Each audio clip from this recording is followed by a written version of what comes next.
रिया Sen, DSP rank की तेज तर्रार अफसर, आज अपनी मां के इलाज के लिए खुद गाड़ी चलाकर लखनऊ के मेडिकेयर हॉस्पिटल जा रही थी। न कोई सरकारी गाड़ी, न सुरक्षा, न किसी तरह का दिखावा। साधारण जीन्स शर्ट में बाल बांधे हुए, चेहरे पर थकान, लेकिन इरादों में कोई कमी नहीं थी। रिया को अपने पद का घमंड कभी नहीं था। वो मानती थी कि सिस्टम तभी सुधरेगा जब अफसर खुद भी आम नागरिक की तरह सोचें। लेकिन आज का दिन उसका नजरिया और भी ज्यादा मजबूत करने वाला था। हाईवे पर कुछ दूर चलते ही एक बैरिकेडिंग नजर आई। 2 पुलिस वाले सड़क के किनारे खड़े थे और बीच में एक हट्टा कट्टा इंस्पेक्टर अजय राणा। जैसे ही रिया बैरिकेड के पास पहुंची, उसने हाथ दिखाकर गाड़ी रुकवाई। ओ मैडम, गाड़ी साइड में लगाओ। उसकी आवाज में रौब था। रिया ने बिना सवाल किए गाड़ी साइड में लगाई। ड्राइविंग लाइसेंस दिखाओ। हेलमेट नहीं पहना और स्पीड लिमिट भी क्रॉस की है, चालान कटेगा। रिया ने शांत स्वर में कहा। मैंने कोई नियम नहीं तोड़ा। अजय राणा मुस्कुराया। अरे तो कानून सिखाने आई हो क्या? वो समझ गई थी कि ये पूरा ड्रामा कुछ और है, शायद रिश्वत या रौब दिखाने की कोशिश। लेकिन रिया ने पहचान नहीं बताई। वो देखना चाहती थी कि ये लोग कितना नीचे जा सकते हैं। चलो थाने चलो, राणा ने कहा। वहां तुम्हारी अकड़ निकाल देंगे। नमस्कार दोस्तों, स्वागत है आपका हमारी चैनल पर। दोस्तों, वीडियो शुरू करने से पहले आपसे बस एक छोटा सा रिक्वेस्ट है कि आप मेरी वीडियो कहां से देख रहे हैं। Delhi, Mumbai, UP, Bihar, Kolkata, Dubai, London या फिर अमेरिका से। आप अपना नाम और पता कमेंट बॉक्स में जरूर लिख दो। आपका नाम और पता मेरे लिए बेहद ही इंपॉर्टेंट है। और हां दोस्तों, आपका नाम और पता मुझे पढ़कर बहुत खुशी मिलती है। वीडियो को अंत तक देखना, क्योंकि इस कहानी से आपको बहुत बड़ी सीख मिलेगी। और हां, चैनल को सब्सक्राइब करना मत भूलिए, क्योंकि आगे और भी रोमांचक कहानियां आने वाली हैं। तो चलिए अब कहानी को शुरू करते हैं। थाने की दीवारें पुरानी थीं, पंखे की आवाज कानों में लगातार गूंज रही थी और हर कोने में कुछ छिपाने जैसा था। जैसे ही रिया को थाने लाया गया, उसकी आंखें आसपास के हर चेहरे को गहराई से देख रही थीं। हर मूवमेंट, हर संवाद, वह सब नोट कर रही थी। इंस्पेक्टर अजय राणा ने एक सिपाही को इशारा किया। इसका मोबाइल जब्त करो। सिपाही पास आया, लेकिन रिया ने खुद ही बिना विरोध किए मोबाइल थमा दिया। वो चाहती थी कि उसे एक आम लड़की समझा जाए। चोरी और महिला कांस्टेबल से बदतमीजी का केस दर्ज करो, साथ ही स्कूटी के कागजात भी जब्त करो, अजय ने आदेश दिया। एक सिपाही ने चुपचाप रजिस्टर खोला और झूठी एफआईआर लिखने लगा। रिया ने उस सिपाही की आंखों में एक क्षण को देखा। झिझक थी, डर था, लेकिन विरोध नहीं था। रिया को लॉकअप की ओर ले जाया गया। थाने के पिछले हिस्से में एक छोटा सा कमरा था, लोहे की सलाखों वाला। अंदर अंधेरा और नमी थी। फर्श पर एक गंदा चादर पड़ा था और कोने में एक स्टील का गिलास। अंदर चलो, सिपाही ने कहा। रिया ने बिना एक शब्द कहे कदम बढ़ाया। अंदर पहले से 2 महिलाएं थीं। एक लगभग 40 की उम्र की, जिसकी आंखों में लगातार डर था, और दूसरी कोई 20-22 साल की, जो खुद में सिमटी हुई बैठी थी। जैसे ही रिया अंदर बैठी, बड़ी उम्र की महिला ने धीरे से पूछा, क्या किया तुमने? रिया ने मुस्कुराकर कहा, कुछ नहीं। कुछ मिनट बाद दरवाजे की चाबी खनकी। थाने में एक अलग सी हलचल शुरू हुई। एक लंबे चौड़े कद का अफसर अंदर आया। एसीपी राजीव ठाकुर, वर्दी बिल्कुल दुरुस्त, चाल में आत्मविश्वास और आंखों में सवाल। राजीव ने अंदर कदम रखा और सबसे पहले लॉकअप की तरफ देखा। उसकी नजर रिया पर पड़ी। एक सामान्य महिला, लेकिन उसकी मुद्रा बाकी 2 महिलाओं से अलग थी। वह सहमी नहीं थी, वह थकी नहीं थी, वह चौकस थी। इसका क्या केस है? राजीव ने पूछा। इंस्पेक्टर अजय ने सामने आकर कहा, सर, सड़क छाप लड़की है।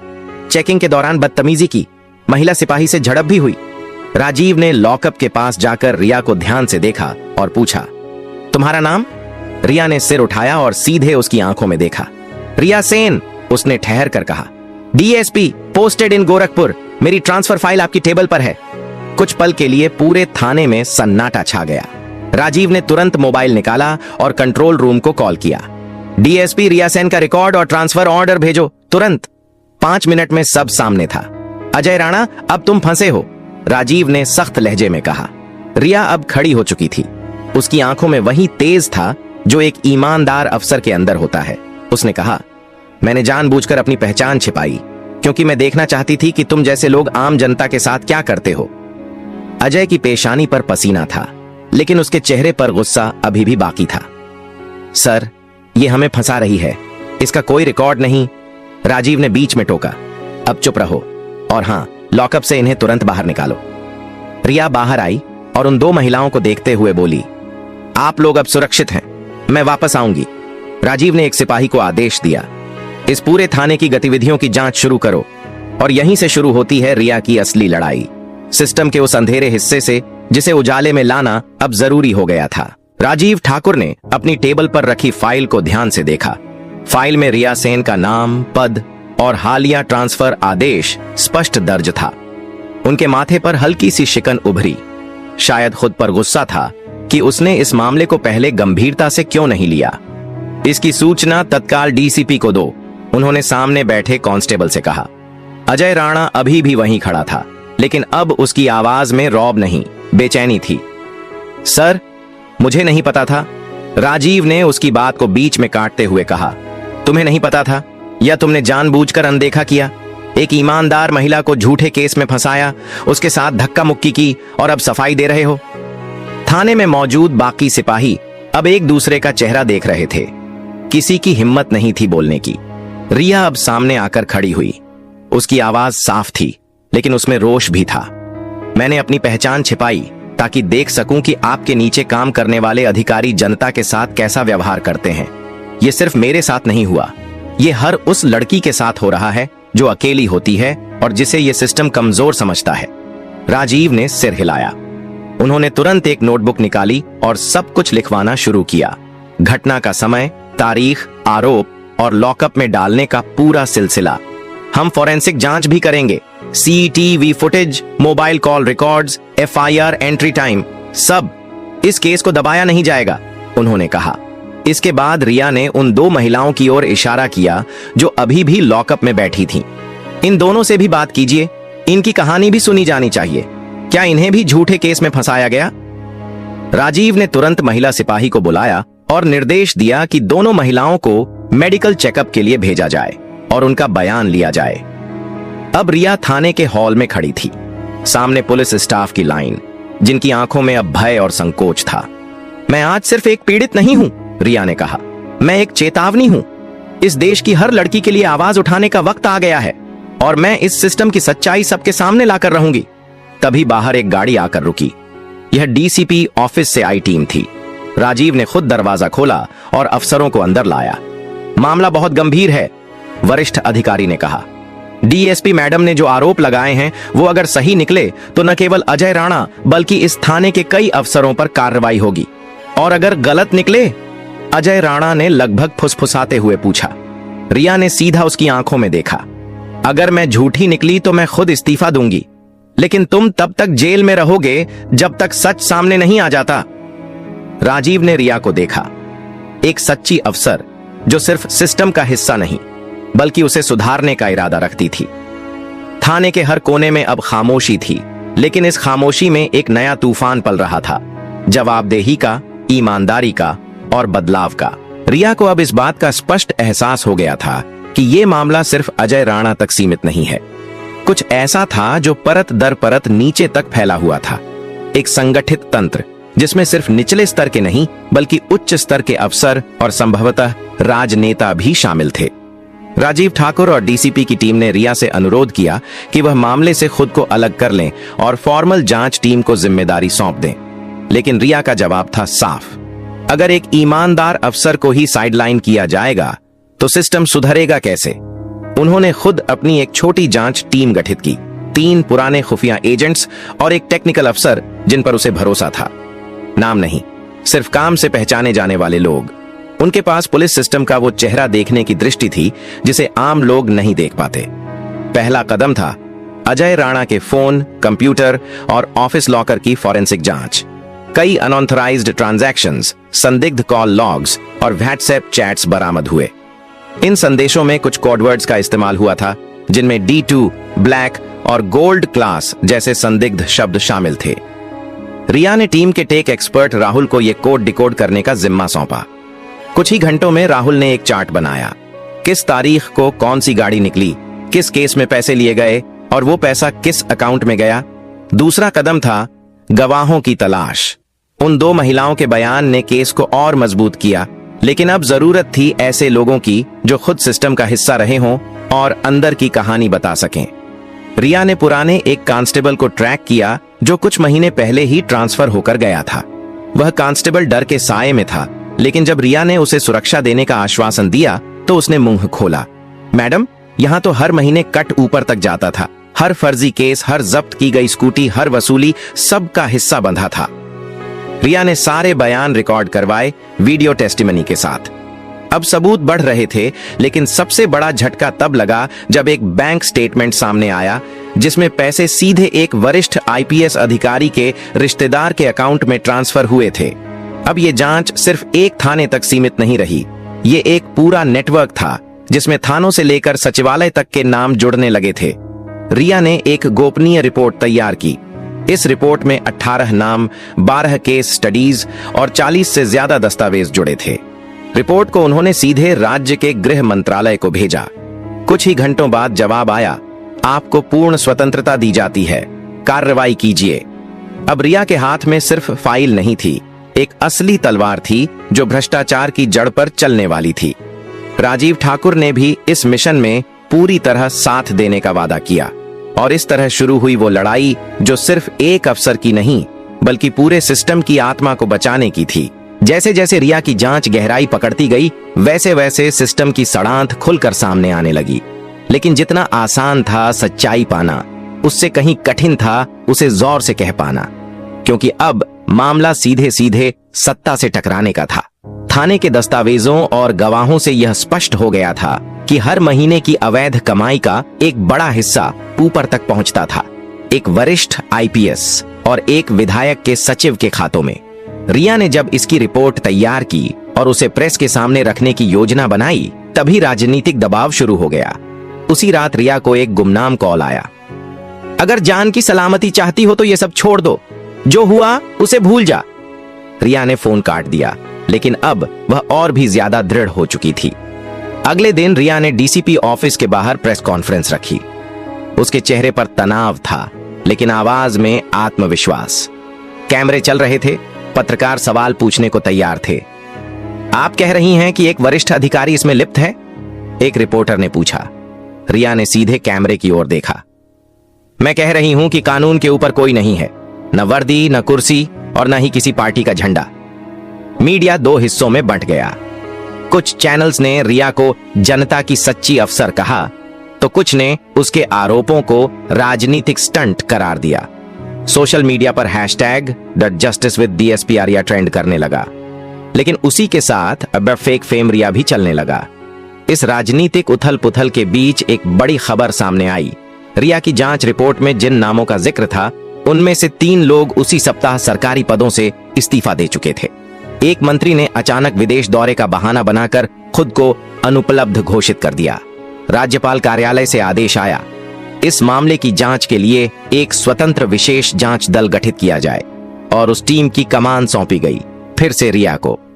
कुछ अफसरों ने इसका विरोध किया, परंतु मुख्यमंत्री ने साफ शब्दों में कहा, जिसने सिस्टम की गंदगी सामने लाई है वही इसे साफ भी करेगी। रिया ने एक नई प्रेस स्टेटमेंट दी। मुझे पता है कि सच बोलने की कीमत होती है और मैं उसे चुकाने को तैयार हूं, लेकिन अब यह सिर्फ मेरी लड़ाई नहीं है, ये हर उस आम नागरिक की लड़ाई है जिसे इस सिस्टम ने चुप करा रखा है। और इस तरह रिया एक अफसर से बढ़कर एक प्रतीक बन चुकी थी, उस आवाज का जो सच्चाई के लिए डटकर खड़ी थी, भले ही सामने पूरा सत्ता तंत्र क्यों न हो। अब तक के घटनाक्रम से रिया के भीतर जो आग जल रही थी, वह अब पूरी तरह ज्वाला बन चुकी थी। उसे एसआईटी की कमान मिल चुकी थी और साथ ही मिली थी पूर्ण स्वतंत्रता। न किसी से अनुमोदन की जरूरत, न किसी प्रकार की रोक टोक। लेकिन जितनी खुली छूट उसे मिली, जिम्मेदारी भी उतनी ही भारी थी। रिया ने सबसे पहले टीम का पुनर्गठन किया। उसने भ्रष्टाचार मुक्त और दक्ष अधिकारियों की सूची तैयार कराई, जिनमें से 20 सबसे ईमानदार और तेज अफसरों को टीम में शामिल किया गया।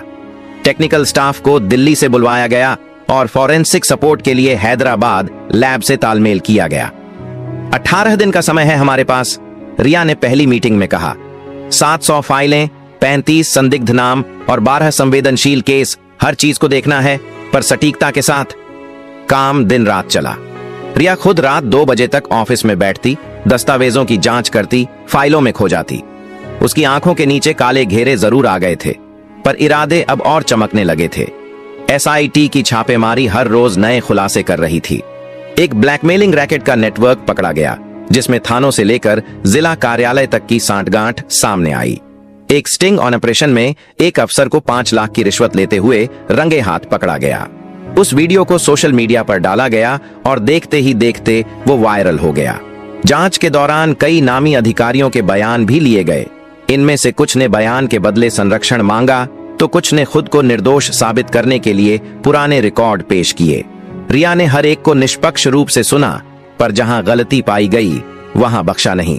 12 पुलिस अफसरों को तत्काल सस्पेंड किया गया, 6 को गिरफ्तार किया गया और उनके खिलाफ चार्जशीट तैयार हुई। एक मंत्री, जिनका नाम जांच रिपोर्ट में शामिल था, उन्हें दबाव में आकर इस्तीफा देना पड़ा। राज्य सचिवालय में अब हलचल थी, सत्ता अब चौकन्नी हो गई थी। लेकिन इस प्रक्रिया में रिया पर निजी हमले भी शुरू हो गए। सोशल मीडिया पर उसे राजनीति से प्रेरित अफसर, कठपुतली और लोकप्रियता की भूखी कहा जाने लगा। एक शाम उसके घर के बाहर पत्थर फेंके गए, लेकिन रिया डरी नहीं। सच की राह आसान नहीं होती, उसने अपनी टीम से कहा, पर अगर हम झुके तो वो जीत जाएंगे जो सालों से यही चाहते हैं कि कोई सच के लिए ना उठे। रिया ने अब केस को अंतिम रूप देना शुरू किया।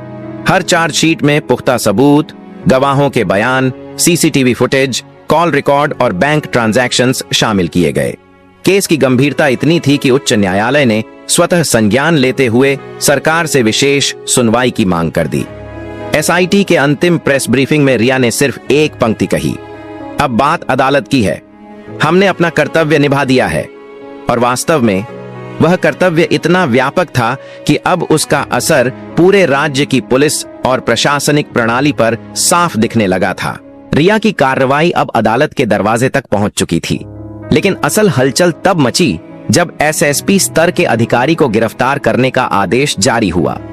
यह वही अधिकारी था जिसका नाम रिया की रिपोर्ट में सीधे तौर पर जुड़ा हुआ था और जिनके इशारों पर कई वर्षों से भ्रष्टाचार फल फूल रहा था। गिरफ्तारी की सूचना जैसे ही लखनऊ पुलिस हेडक्वार्टर पहुंची, वहां अफरा तफरी मच गई। अधिकारी की छवि सख्त जरूर थी, लेकिन उसके संबंध बहुत ऊपर तक थे। रिया के पास इस बार पुख्ता सबूत थे, कॉल रिकॉर्ड, ट्रांजैक्शन स्टेटमेंट्स और 2 स्वतंत्र गवाह। रिया खुद टीम के साथ उनके बंगले पर पहुंची। मीडिया को पहले से जानकारी नहीं दी गई थी। दरवाजा खोला गया, सामने एसएसपी खुद खड़े थे, चेहरे पर अजीब सा संतुलन, न डर न हिम्मत। क्या आप जानते हैं कि आप पर क्या आरोप है? रिया ने पूछा। जानता हूं, उन्होंने जवाब दिया, और जानता हूं कि यह खेल यहां खत्म नहीं होगा, मैं अकेला नहीं हूं। रिया ने उन्हें हिरासत में लेने का आदेश दिया। जैसे ही उन्हें बाहर लाया गया, मीडिया को सूचना लीक हुई। कैमरे चमकने लगे, माइक दौड़ने लगे और टीवी स्क्रीन पर ब्रेकिंग न्यूज चलने लगी। एसएसपी गिरफ्तार, भ्रष्टाचार की जांच ने लिया बड़ा मोड़। हिरासत में ले जाने के बाद एसएसपी ने बयान दिया, मैं तो एक मोहरा हूं, असली चाल तो दिल्ली और राजधानी के कुछ लोगों ने चली थी। नाम चाहिए? लिखिए, आईजी साहब। यह सुनते ही पूरा महकमा सन्न रह गया। रिया जानती थी कि यह बयान मामूली नहीं था। यह जांच अब राज्य नहीं बल्कि केंद्रीय सत्ता के करीब पहुंच चुकी थी। अगले ही दिन मुख्यमंत्री की विशेष मीटिंग बुलाई गई। उसमें स्पष्ट कहा गया, यदि हम खुद अपने सिस्टम को साफ नहीं करेंगे तो जनता कभी भरोसा नहीं करेगी। इस बीच केंद्रीय गृह मंत्रालय से एक लेटर आया। इस केस को विशेष संवेदनशीलता के साथ राष्ट्रीय जांच एजेंसी एनआईए को सौंपा जा सकता है। रिया को इस सुझाव पर हैरानी नहीं हुई। वह जानती थी कि जैसे जैसे सच्चाई सामने आएगी उसके दायरे भी बढ़ेंगे। लेकिन वह एक अफसर नहीं, अब एक प्रतीक बन चुकी थी और उसकी जिम्मेदारी अब सिर्फ एक राज्य तक सीमित नहीं थी। उसने अपनी डायरी में उस रात सिर्फ एक लाइन लिखी, मैंने सत्ता को छू लिया है, अब डरने की कोई गुंजाइश नहीं बची। एसएसपी की गिरफ्तारी और उसके खुलासे के बाद पूरे राज्य की राजनीति और प्रशासनिक व्यवस्था में हड़कंप मच गया था। कई नेताओं ने इस मुद्दे को दबाने की कोशिश की तो कई विपक्षी दलों ने इसे सरकार की विफलता करार दिया। लेकिन एक बात स्पष्ट हो गई थी, अब कोई भी इस जांच को रोक नहीं सकता था। 3 सप्ताह बाद जब यह केस हाई कोर्ट में प्रस्तुत हुआ तो वहां सिर्फ सरकारी वकील और बचाव पक्ष ही नहीं थे, बल्कि आम जनता, मीडिया और सामाजिक संगठनों के प्रतिनिधि भी कोर्ट के बाहर खड़े थे। सभी की नजरें उस महिला पर थीं जिसने सिस्टम को आईना दिखाया था। न्यायमूर्ति ने जब अपना निर्णय पढ़ा तो अदालत में सन्नाटा था। यह केस केवल एक अपराध की जांच नहीं है, उन्होंने कहा, बल्कि यह एक अफसर की दृढ़ता, ईमानदारी और न्यायप्रियता का उदाहरण है। डीएसपी रिया सेन ने अपने कर्तव्य से परे जाकर जिस तरह इस भ्रष्ट तंत्र की परतें खोलीं, वह राष्ट्र के लिए एक प्रेरणा है। कोर्ट ने दोषियों को सख्त सजा सुनाई, जिनमें एसआईएसपी, 3 अन्य पुलिस अफसर, 2 वरिष्ठ नौकरशाह और एक पूर्व मंत्री शामिल थे। इसके बाद राज्य सरकार ने एक सार्वजनिक समारोह आयोजित किया। मीडिया से लेकर अंतर्राष्ट्रीय मानवाधिकार संगठनों तक ने रिया की सराहना की। समारोह में जब मुख्यमंत्री ने रिया को राष्ट्रीय सेवा पदक से सम्मानित किया तो मंच पर खड़े होकर उसने सिर्फ एक बात कही, यह पदक सम्मान नहीं, एक जिम्मेदारी